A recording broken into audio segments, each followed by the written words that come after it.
할렐루야. 우리 옆 사람 보고 한번 인사 좀 하고 시작합시다. 참 잘 오셨습니다.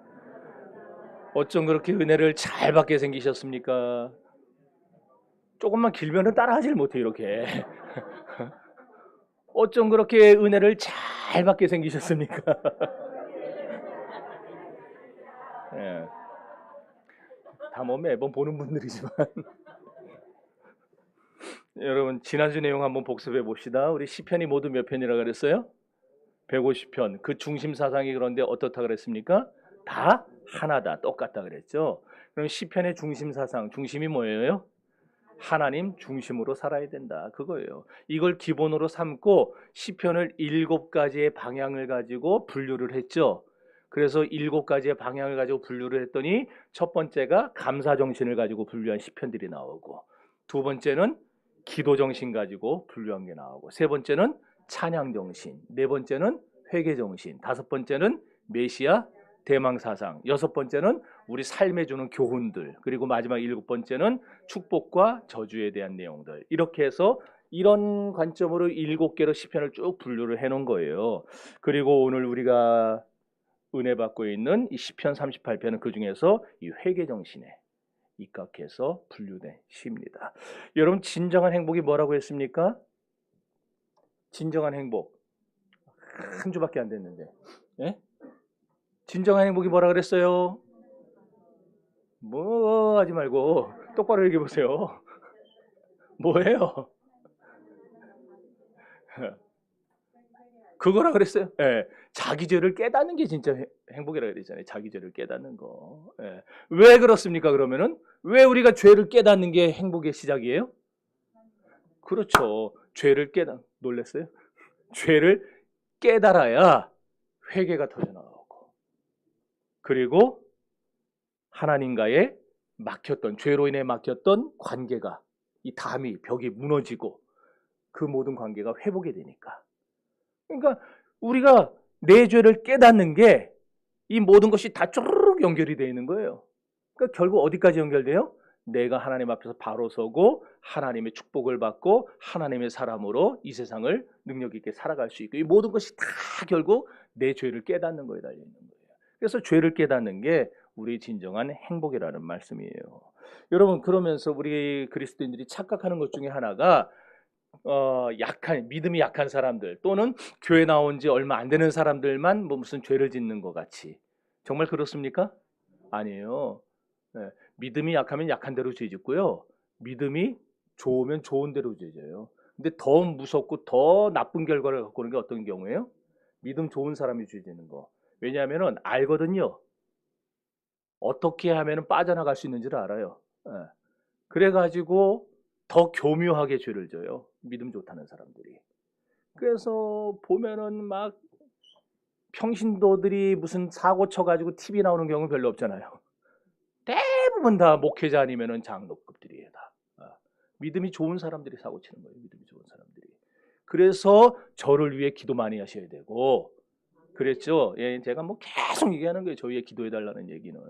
그리고 세워질 중직자들을 위해서 기도 많이 하셔야 되는 것이고, 우리 중직자들 세워놨는데 사고 치면 어떻게 해요?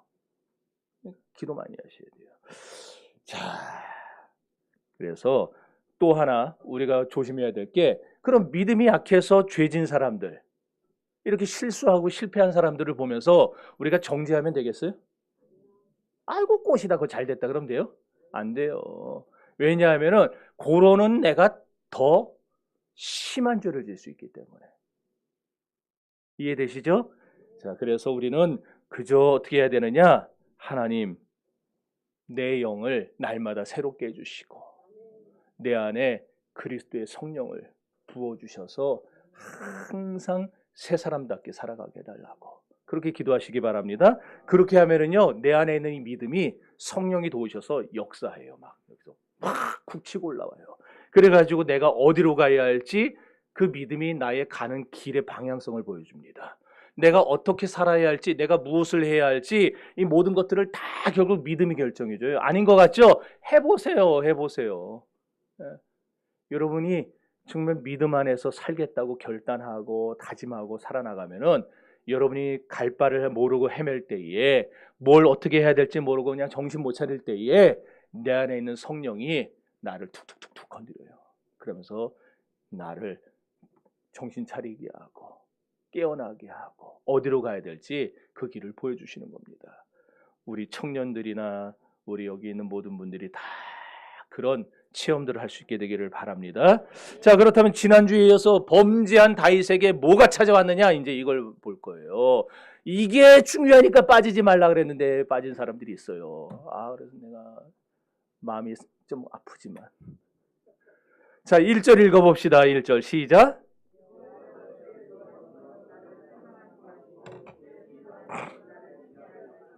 자, 범죄한 다윗에게 뭐가 찾아와요? 여기 보면 먼저 분노가 나오죠. 주의 분노.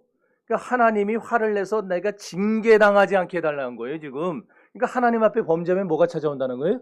징계가 찾아온다는 거예요. 왜 그러냐? 히브리서 12장 8절에 보면은 징계는 다 받는 것이거늘 너희에게 징계가 없으면 너희가 사생자요 참아들이 아니니라 그랬어요. 이게 무슨 말이냐? 징계받아야 참아들이라 그 얘기가 아니라, 하나님은 당신의 백성이 범죄했을 때 온 마음을 다해 회개하면, 우리가 하나님 앞에 전심으로 자복하면 우리의 죄를 용서해 주세요. 그런데 죄값은 치른 다음에 용서하는 거예요. 우리는 회개하면 죄값도 안 치르는 것 같이 생각하는데 그건 아니에요. 우리 구원에 관련된 죄값은 예수가 다 담당해서 우리가 치를 게 없어요. 그러나 내가 죄짓고 내가 다른 사람들한테 나쁜 짓을 하고 해서 일어난 결과들은 물어줘야 될 거 아니에요. 남 다리 부러뜨렸으면 그거 치료비 줘야죠.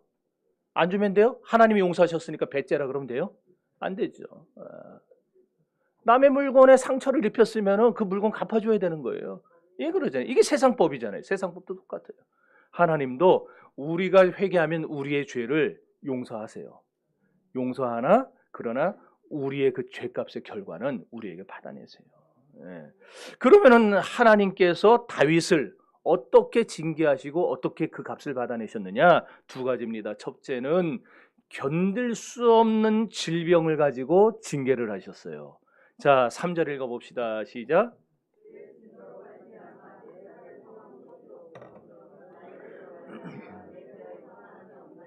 자, 내 살에 성한 곳이 없다. 이 말은 살이 썩어 문드러졌다는 말이에요. 또 내 뼈에 평안함이 없다는 말은요, 뼈마디가 쿡쿡 쑤신다는 겁니다. 우리 나이 들어가시는 분들, 여기 다 젊어가지고 청년들만 있어서 잘 모르겠지만, 그 모르죠? 뼈마디가 쑤신다는 거. 왜 뼈마디가 쑤셔요? 골수가 약해지니까, 골수가 마르니까. 왜 그래요? 골수가 뭐예요? 뼈가 뭐예요? 우리 피를 생성하는 거잖아요. 모르셨나 보네. 여러분, 우리 뼈가 피를 생산하는 공장이라는 말이 있잖아요. 여기서 다 만들어내요, 골수에서. 그런데 지금 이런 뼈에 병이 생긴 거예요, 다윗이. 그럼 어떻게 해요? 피 생산이 됩니까, 안 됩니까? 안 되죠. 그래가지고 다윗이 이 피가 안 도니까 온 삭신이 쑤셔요. 견딜 수 없는 지경에 처한 거예요. 그러고 나서 이제 4절과 5절 읽어봅시다.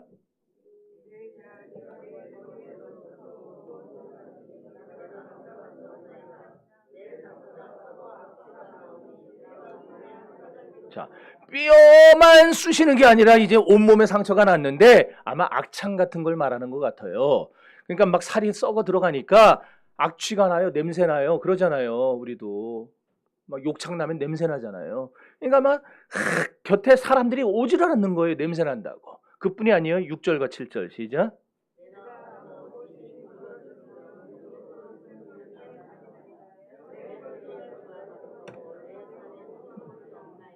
여기 심이 구부러졌다는 건 힘이 없다는 말이에요. 힘이 없다. 구부러진 허리를 펼 힘도 없다. 경험해 보셨어요? 제가 지난번에 아팠을 때야, 와, 진짜 침대에서 일어날 힘도 없었어요. 일어날 힘도. 밥 먹으라 그러는데 밥 먹을 힘도 없고, 이 허리가 안 펴지네, 허리가 안 펴져. 그렇다니까요. 지금 다윗이 그런 거예요. 허리를 펼 힘도 없어요. 게다가 열이 배출이 안 돼요. 몸에서 열이 배출이 안 되면 어떻게 됩니까, 애기들? 막 열이 39도 40도 올라가잖아요. 심각해지잖아요. 그러면은 열이 막 그렇게 올라가요. 살에 성한 곳이 없다는 말이 2번 나왔죠. 3절과 7절에 2번 나왔어요. 이 말은 지금 보세요. 살이 썩어가죠. 뼈가 떨리고 막 쑤시죠. 그리고 감당할 수 없는 고통과 악취로 고통받죠. 성한 곳이 없다는 거예요. 성한 곳이 없어요. 아마 욥이 앓던 병을 다윗도 지금 앓고 있는 것 같은데, 그런데 아까 읽은 4절에 뭐라 그랬는가? 4절을 한번 다시 보세요. 거기 보면 내 죄악이 내 머리에 넘쳐서 내가 뭐 할 수 없다? 감당할 수 없다. 이건 뭐냐? 머리에까지 지금 병이 생겼는데, 그래갖고 마치 그냥 막 무거운 돌이 짓누르는 것 같이 된 거예요. 그러니 어떤 생각을 할 수 있어요? 여러분 머리만 지끈거리고 아플 때 무슨 생각 깊게 할 수 있어요? 못 하잖아요. 두통만 나도 못 하는데. 그러니까 머리가 다윗이 지금 계속 지끈거리고 무거운 돌을 올려놓은 것 같이 그냥 꽉 눌려 있으니까 아무 생각을 할 수 없어요. 그러다 보니까 마음에 평안이 사라지면서 불안이 들어오는 겁니다. 나 이러다 뭔 일 생기는 거 아닌가? 큰일 나는 거 아닌가? 계속해서 10절 보면은 심장이 뛰고 기력이 쇠하고 눈빛도 떠났다 그럽니다. 여러분 사람이 살아있으면은 살아있는 한 심장 뛰는 거는 당연하죠. 안 뛰면은 죽은 거잖아요. 이게 뛰어야지. 근데 뛰어도 우리처럼 이렇게 뛰어야지. 이게 그냥 시도 때도 없이 24시간 계속 뛰어봐요. 어떻게 되겠어요? 못 살아요. 못 살아. 죽어요. 게다가 눈이 침침해서 보이지도 않는 거예요 지금. 그러니까 지금 다윗이 얼마나 많은 병에 걸린 겁니까? 그냥 머리끝부터 발끝까지 하나님이 병으로 치니까 정신을 못 차려요 지금. 자, 2번째로 다윗은 어떤 징계를 받느냐? 가까운 사람들에게 버림을 당하는 징계를 받았어요. 자, 11절 시작.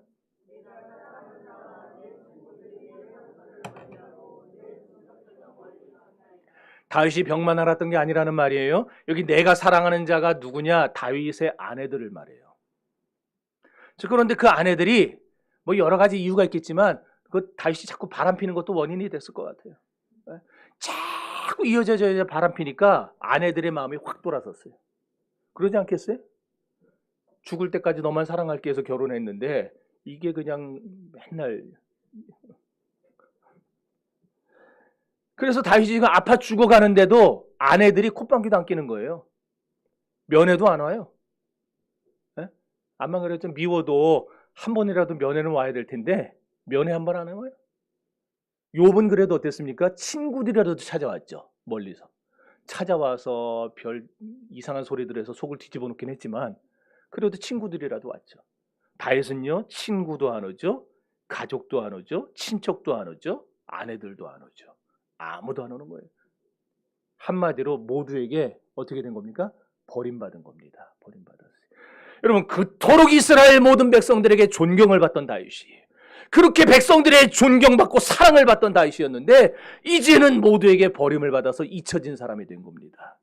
몸은 병들었죠.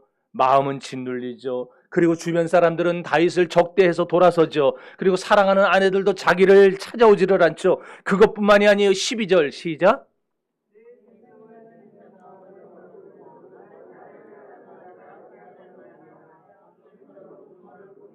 여기 다윗을 공격하라는 이방 나라 사람들, 그리고 다윗의 원수들까지 지금 찬스다 그러고서는요 다윗을 호시탐탐 공격하려고 기회를 엿보고 있다는 거예요. 몸은 병들고 마음은 짓눌리고 가족과 친척과 친구들에게 외면받고 있는데 원수들마저도 다윗을 공격하려고 음모를 꾸미고 있는 상황. 이러니 살맛이 나겠습니까? 안 나죠. 참 대답 잘해요. 안 나요, 안 나. 밧세바와 간음 한번 했다가 도저히 빠져나올 수 없는 그런 위기에 봉착하게 된 겁니다. 그러면 이때 다윗이 어떻게 해야 하겠습니까? 우리 철야 때 나오는 사람들 어떻게 해야 돼요? 다윗이 이때 회개해야죠. 여러분 회개는 죄를 깨달을 때 하는 겁니다. 깨닫지 못하면 회개가 안 나와요. 아무리 옆에서 말해줘도요 자기가 깨닫지 못하면요 내가 뭘 잘못했는데, 내가 무슨 죄를 졌는데 그러지 절대 회개 아니에요. 자기가 깨달아야 내가 하나님 앞에 죄인이구나. 내가 정말 죽일 놈이구나. 이걸 알게 돼요. 그럼 우리가 혹시 범죄할 때 우리에게 죄를 깨닫게 해주는 것이 있는데 그게 뭐냐? 그게 바로 하나님의 말씀입니다. 말씀만이 우리에게 죄를 깨닫게 해줘요. 말씀만이 우리의 죄를 책망해줘요. 말씀만이 우리를 회개의 자리로 내몰아주는 거예요. 여러분, 그래서 사무엘하 12장 1절에 보면은 하나님께서 나단 선지를 다윗에게 보내어서 다윗에게 이르시되라고 말씀하셨어요. 나단 선지자가 다윗을 찾아와서 지금 다윗이 병들어 죽어가고 있는 지경이 됐는데도 자기 죄를 깨닫지 못하고 자기 죄를 회개하지 않으니까 그 다윗에게 나단 선지가 이렇게 말을 하기 시작하는 거예요. 왕이시여, 두 사람이 한 동네에 살았는데 한 사람은 지극히 부자고 다른 한 사람은 너무너무 엄청나게 가난했습니다. 그런데 이 가난한 사람의 집에는요 딱 양 한 마리가 있는 거예요. 그래가지고 그 주인이 양을 얼마나 사랑하는지 밥 먹을 때도 옆에 끼고 그냥 나 하나 먹고 너 하나 먹고 잠잘 때도 옆에 끼고 같이 이불 에서 같이 뒹굴고 자고 이렇게 양을 사랑했는데 하루는 이 사람이 시장에 간 사이에 부잣집에 손님이 왔어요. 그래서 이 부잣집 사람이 자기 양 잡는 게 아까워가지고 이 가난한 사람 집에 문을 따고 들어가서 그 양을 훔쳐다가 잡아갖고 손님 대접을 했답니다. 어떻게 해야 되겠습니까? 다윗이 이 얘기를 듣고는 뚜껑이 열린 거예요. 그래가지고 성경에 나온 표현 그대로입니다. 그런 놈은 당장 잡아 죽이고 양의 4배를 물어줘야 된다. 자기 입으로 뭐라 그랬어요? 그런 놈은 당장 죽여라 그랬어요. 당장 죽여라. 그랬더니 그때 나단 선지가 말하죠. 내가 바로 그 놈이다 그랬어요. 내가 바로 그놈이다. 왕에게. 하나님이 왕을 사울의 손에서 건져내고 왕을 이스라엘의 왕으로 삼으시고 아내들을 주셨건만 어찌하여 왕이 밧세바와 간음하고 그 남편 우리아를 전쟁터에 내보내 죽였단 말입니까? 당신이야말로 죽어 마땅한 자입니다. 이제 보시오. 당신은 밤에 은밀한 중에 죄를 행했지만 하나님은 백주대낮에 당신에게 징계를 행할 것입니다. 이렇게 나단이 하나님이 하라고 하신 말씀을 그대로 선포했어요. 나단이라고 겁이 안 났겠습니까? 지금 저더러 윤석열 대통령 앞에 가가지고 그따위로 하면 이거에 겁 안 나겠어요 제가? 근데 나단 선지자가 하나님 시키니까 말씀을 한 거예요. 이거 나가면 안 되는데 방송에.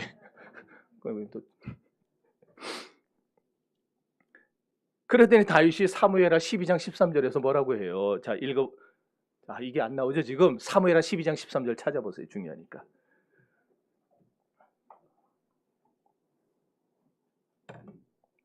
자, 사무엘하 어디 있는지 모르시는 분 창세기대에 찾아보세요.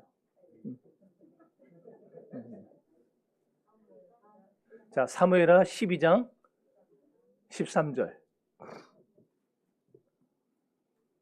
다 찾았습니까? 시작.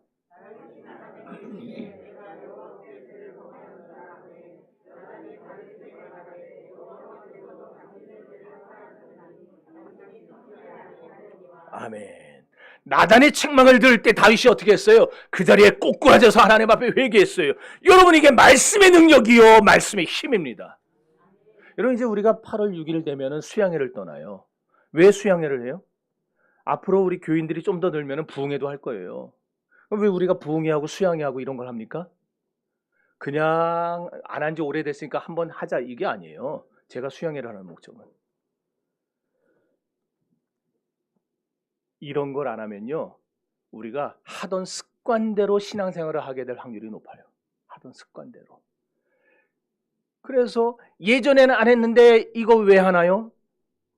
이런 소리를 해요. 반대로 예전에는 했는데 왜 안 하나요? 이런 소리를. 여러분 물어볼게요. 예전에 안 했으면 지금도 안 해야 되나요? 아니죠. 그리고 예전에 했으면 지금도 당연히 해야 되는 건가요? 아니죠. 네. 우리가 그런 걸 깨기 위해서, 그런 신앙의 매너리즘을 깨기 위해서 우리가 수양회도 하고 부흥회도 하는 거예요. 그래서 수양회 가보면 그런 사람들이 나와요. 다른 사람들은 다 맹숭맹숭해요. 끝나면 어디로 놀러 갈까? 그 생각하고 있어요. 그런데 어떤 사람들은요, 그 말씀이 꼭 내게 하는 말씀 같이 느껴지는 사람들이 있어요. 그래서 그 사람들은 어떻게 하느냐? 말씀이 비수 같은 거예요. 비수 같아. 칼 같아요. 막 칼이 돼가지고 막 내 그냥 가슴을 갖다 막 그냥 난도질을 하는 것 같아요. 그리고 가슴이 불붙는 것 같아요. 막 뜨거워서 견딜 수가 없어요. 말씀 아무것도 안 했어요. 그냥 말씀만 듣는데 그 말씀이 내 안에 들어오면서 막 그런 일들이 일어나는 거예요. 그래서 이번에 우리가 8월 6일부터 수양회를 하는 거니까 여러분들이 다 바쁜 거 알아요. 현대인들 중에 안 바쁜 사람이 어디 있어요? 애들도 바쁜데. 그러잖아요. 애들도 뭐 좀 하자 그러면 바빠서 안 된다 그러잖아요. 바쁜 거 다 아니까 그냥 여러분들 이번에 바쁜 거 잠깐 내려놓으시고 다 참석해서 하나님의 일꾼으로 세워줄 수 있기를 바랍니다.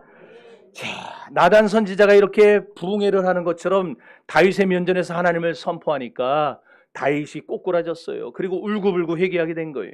이게 바로 이 회개의 역사가 말씀의 역사라 이 말이에요. 그러면 왜 말씀이 사람의 심령을 찔러서 이렇게 죄를 회개케 만드느냐? 히브리서 기자가 히브리 4장 12절에서 이렇게 말합니다. 우리 히브리서 4장 12절 찾아보세요.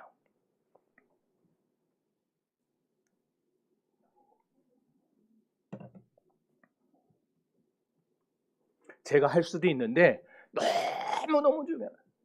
옛날에 그 봉숭아학당에 맹고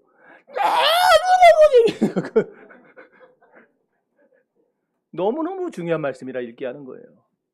자, 4장 12절 시작.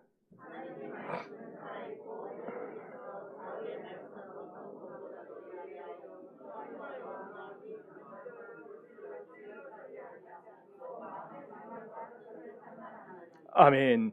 영적인 면에서 볼 때 마음으로 범죄하고 우리 속사람이 범죄한 문제나 육신적으로 범죄한 것에 하나님의 말씀이 살아서 역사하는 날성검이 돼서 어떻게 한다는 거예요? 우리 심령의 죄나 우리 육체의 죄를 그냥 막 감찰하고 찔러 쪼갠다는 거예요. 지금 장작개비 쪼개듯이 막 도끼로 장작개비 막 이렇게 막 쪼개는 것처럼 하나님의 말씀의 칼이 이런 역할을 한다는 겁니다. 그래서 에베소서 6장 17절에서 뭐라고 했느냐? 성령의 검, 곧 하나님의 말씀을 가지라 그랬어요.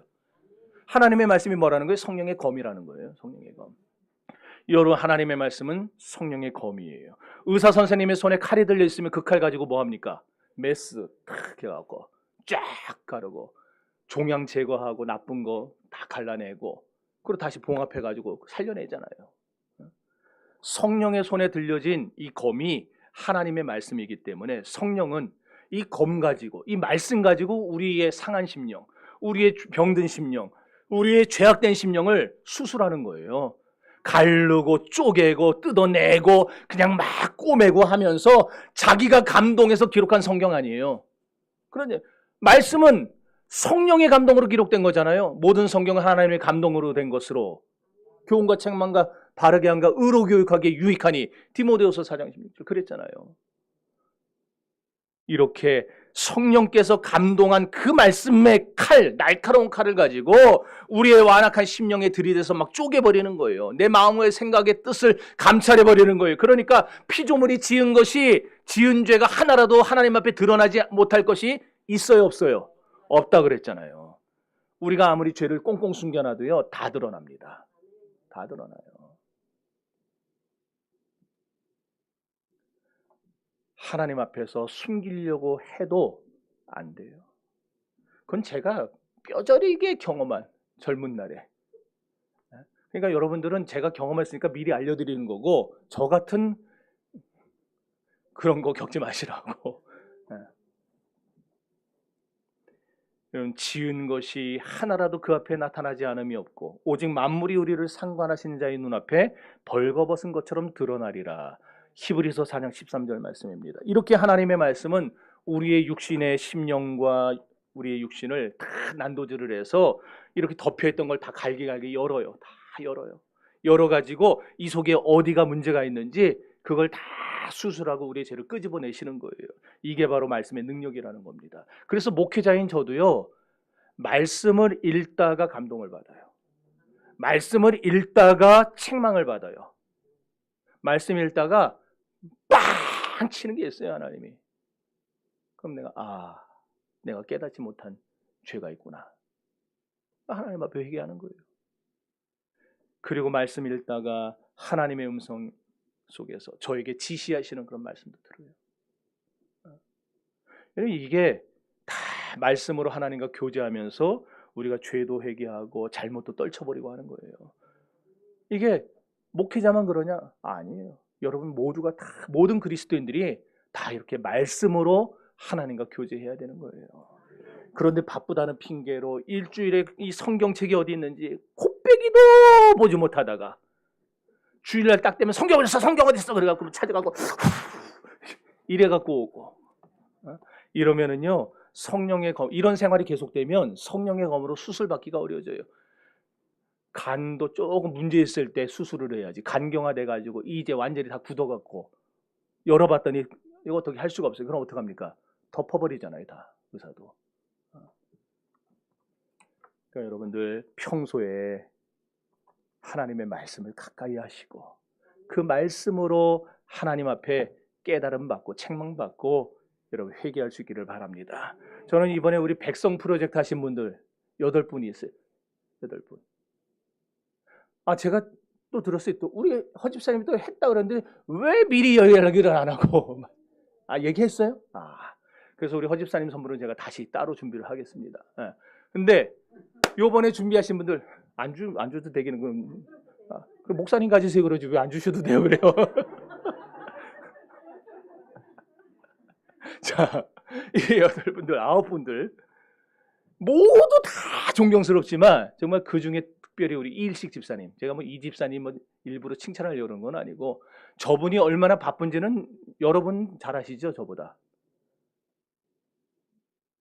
야간에 택배 일을 하시니까 두 탕을 뛰잖아요. 또 밤 10시에 출근해가지고 다음날 제가 여기 딱 오후쯤에 한번 내려와 보면은 2시에서 3시 사이에 퇴근하시더라고요. 그러면은 그 시간에 나 같으면은요 바로 들어서 씻고 밥 먹고 잡니다. 안 일어나고. 근데 또 교회 들어와서 또 뭐 없나 또 돌아보고 내가 가라고 해도 안 가고 가야 나도 좀 올라가는데 안 가고.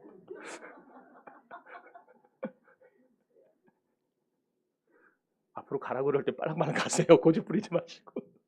자, 근데 저런 분이 그 잠깐 시간 날 때 잠자야 되는데 그때 성경을 읽은 거예요.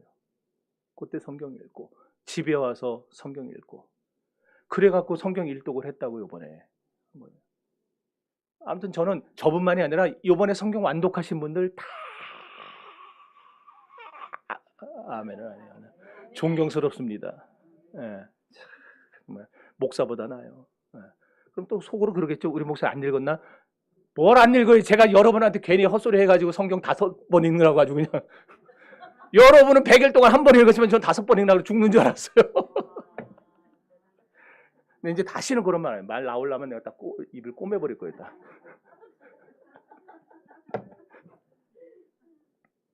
어쨌든 여러분 암이 무섭죠. 근데 암이 아무리 무서워도요 초기에만 발견하면 어떻습니까? 예, 완치 확률이 거의 100%라 그러잖아요. 초기에만 발견되면.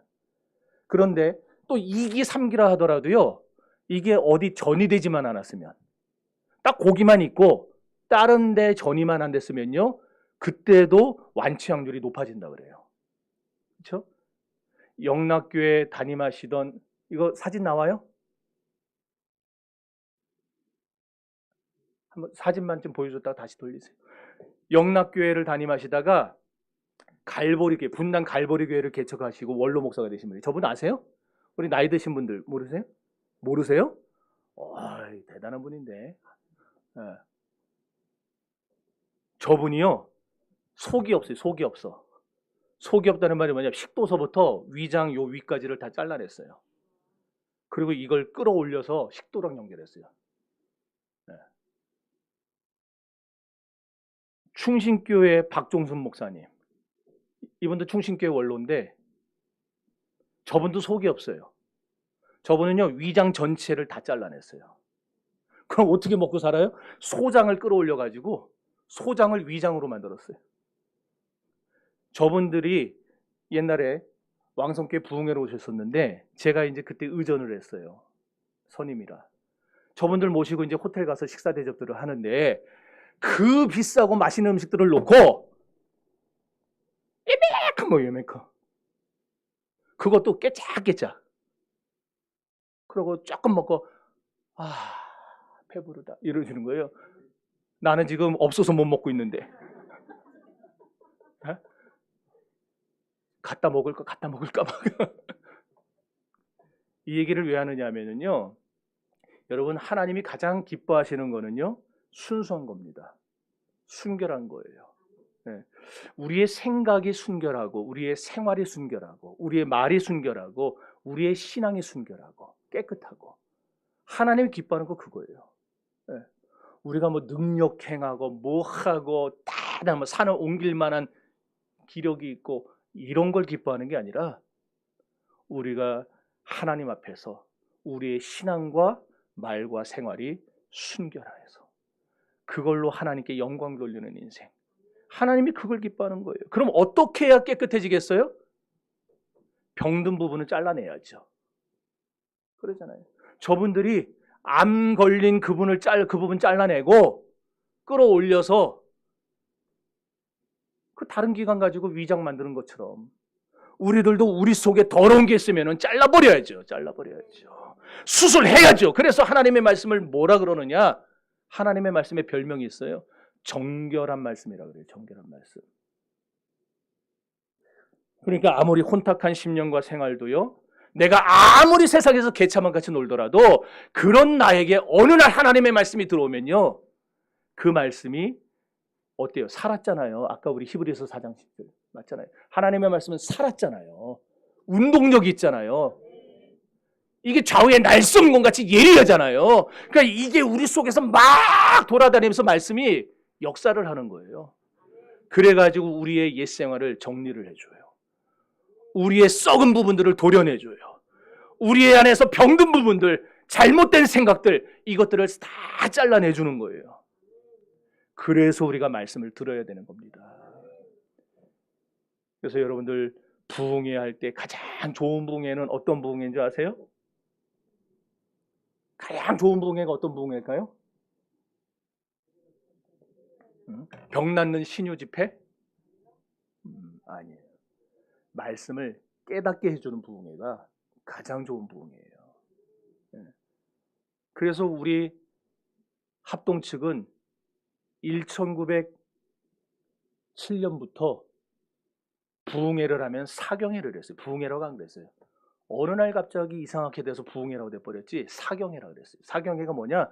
앉아갖고 성경 읽고 성경 얘기해주고 성경 또 읽고 이건 또 무슨 뜻이다 얘기해주고 아무것도 없어요. 근데 그 성경을 쭉 일주일 동안 읽어나가는 중에 말씀이 그 안에서 역사해서 그 엄청난 평양 대붕운동도 터진 거고 원산 대붕운동도 터진 거고 막 그 물산 장려운동도 시작하게 된 거고 말씀이 수술하니까 그런 역사가 일어난 거예요. 여러분 1970년대 말에서 80년대 중반까지 제가 저 신림사동에 살았어요. 신림사동 어디 있는지 아시죠? 모르세요? 아시죠? 네. 모르시는 분이 계시는구나. 저기 가면 도림천이라고 있어요. 저기 구로구에서 영등포에서 이렇게 흘러나오는. 네. 그 도림천가에 있는 옛날에 저 청량리에서 밀려왔던 그 사람들이 판자촌 이루고 살던 곳들. 용사촌이라고도 해요. 거기 살 때에 감리교가 하나 있었는데 감리교회가 그 목사님은요 은사가 있었어요. 어떤 은사가 있느냐? 슉 이러면 뭐 사람이 막 넘어가는 거예요. 막슉 그러면 아이언맨도 아니고 저는 얘도 안 움직이는데 그분은요 슉 그러면 사람이 넘어가가지고 몇 시간 있다 깨어나고 입신했다 그러니까 소문이 나가지고 서울 시내에서 막 그 교회로 몰려들었어요. 사람들이 막 순식간에 막 부흥을 해가지고 막 앉을 자리가 없으니까 교회를 크게 건축을 했어요. 근데 80년대 중반 딱 넘어가면서 그 많은 교인들이 슬금슬금 사라졌어요. 그럼 어느 날 정신 차려보니까 30명 남았어요. 막 1000명을 넘어서던 교회가 30명. 근데 이미 씀씀이는 커졌는데 30명 갖고 교회 운영이 되겠어요? 안 되죠. 그래갖고 교회를 팔아버렸어요. 그 사람들이 어디 갔느냐? 기성교회, 기존 교회는 적응을 못하는 거예요. 맨날 샥 그러면 넘어가고 이런 것만 했으니까. 그래가지고 이분들이 어디로 빠졌는지 아세요? 이 만민교회 이재록이, 저기 성남교회 김기동이, 이런 사람들한테 다 빠져들어갔어요. 그리고 일부는 은사운동 신유 집회한다고 하는 어떤 순복음 계열의 그런 교회들로 가고. 이게 뭘 의미하느냐? 말씀 목회가 진정한 목회입니다. 그리고 말씀 신앙이 진정한 신앙이에요. 여러분, 우리가 희한한 걸 경험하지 못해도, 제가 비록 축 하면 여러분들 안 자빠져도 말씀을 바르게 가르치고 말씀을 통해서 하나님의 은혜가 임하고 그 은혜를 통해서 내가 죄가 깨달아지고 자복하고 회개가 나온다면은 그것이 여러분이 사는 거예요. 네. 다윗의 마음속에 딴 게 들어간 게 아니잖아요. 지금 나단이 와가지고 슉한 거 아니잖아요. 말씀만 했어요. 말씀만 했어요. 하나님이 하라고 하는 말씀만. 자기 말을 한 게 아니고 하나님의 말씀을 받아다가 그 말씀 가지고 그대로 한 거예요. 네가 바로 그 놈이다. 그 말만 한 거예요. 그랬더니 다윗이 어떡합니까? 만조백관 앞에서 왕이 눈물 콧물 팡팡 흘려가면서 무릎 꿇고 뒹굴뒹굴 구르면서 내가 죄인입니다. 내가 죽일 놈입니다. 내가 바로 그 놈입니다. 나를 용서해 주세요. 나를 살려주세요. 그러면서 하나님 앞에 회개가 터져나왔어요. 요한일서 1장 9절에 이렇게 말씀합니다. 만일 우리가 우리 죄를 자백하면 그는 미쁘시고 의로우사 우리 죄를 사하시며 우리를 모든 불의에서 깨끗게 하실 것이요. 우리 스스로는 죄를 범하고 깨끗해질 능력이 있어요, 없어요? 없어요, 우리 스스로는. 그러나 주님은 우리의 죄를 깨끗하게 하실 능력이 있어요, 없어요? 있어요. 뭘로 깨끗하게 해주세요? 십자가의 보혈로. 우리가 우리의 죄를 자백하면, 이 말은 자백한다는 말은 내가 죄인이라는 사실을 인정하면 그 말이에요. 고백하면 그 말이에요. 그러니까 다윗은 지금 인정한 거예요. 내가 여호와 앞에 범죄했습니다. 내 죄를 인정했어요. 그리고 고백했어요. 요한일서 1장 9절 말씀처럼 우리가 우리의 죄를 자백하면, 내가 죄인인 걸 인정하고 고백하면 의로우신 재판장 하나님이 하늘에서 보시고 우리를 기뻐하세요. 그리고는 예수 십자가의 보혈로, 하나밖에 없는 아들 예수 그리스도가 우리를 위해 십자가에 설려주신 그 십자가의 보혈의 피를 가지고 우리를 깨끗이 씻어주시는 거예요. 성도 여러분, 사죄의 길은 회개하는 길밖에 없습니다. 이제 18절 읽어봅시다. 시작. 다윗이 고백하잖아요. 내가 바로 죄인입니다. 내가 바로 그 죽일 놈입니다. 자기 죄악을 알았어요. 그리고는 거기서 살려달라고 간절히 하나님께 회개하게 되었던 거예요. 그리고 21절과 22절에 가보면요, 나를 버리지 마소서, 나를 멀리하지 마소서, 속히 나를 도우소서, 나의 구원의 하나님이시여. 그렇게 간절히 기도했어요. 여러분, 하나님이 기뻐하는 것은요, 우리가 죄 안 짓고 사는 생활이 아닙니다. 지은 죄를 자백하고 회개하는 거예요. 이 말 오해하시면 안 됩니다. 잘 깨달으셔야 돼요. 아담과 하와가 원죄로 인해서 죄악의 씨가 우리 속에 존재하게 됐어요. 그 죄악의 씨앗이 존재하는 인간은 어느 누구를 막론하고 아담의 이후에 이 세상에 태어난 모든 오고 가는 인류들, 그리고 지금 현재 살고 있는 인류들, 앞으로 태어날 인류들, 그 모든 인간들은 죄를 안 짓고 살 수가 없어요. 그 원죄로 인해서. 이 말은 여러분에게 면죄부를 주려는 말이 아니에요. 난 죄질 존재니까 뭐 죄짓는데 어떡거야. 그 말이 아니라, 마음껏 죄져야 된다는 말이 아니라, 하나님은 우리가 지은 죄를 고백하고 자백하고 회개하기만 하면 우리에게 내리신 징계를 거둬들이신다는 말이에요.